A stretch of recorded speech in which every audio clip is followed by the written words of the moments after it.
كتر خيرك يا استاذ داوود. مش عارف اشكرك ازاي والله. تعبتك معايا قوي في المستشفى وفي الدفن. بعد كده طلعت رحت تحجز العزا. كتر خيرك. انا عايزك ما تحملش هم حاجه خالص. وبعدين يا شريف انت طول عمرك سباق بالخير.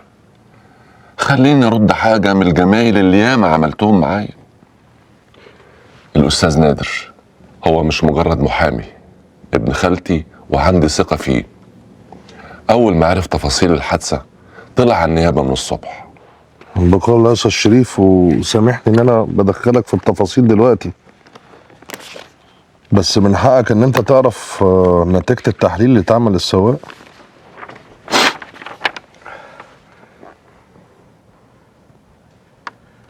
حسبنا الله ونعم الوكيل.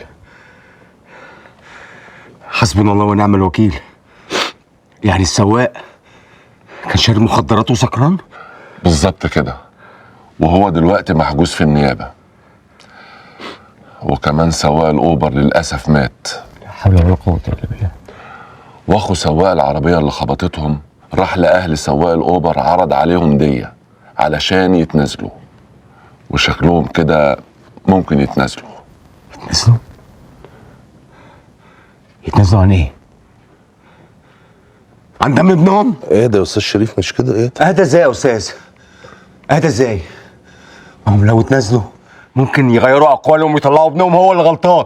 للاسف هو كل شيء جايز.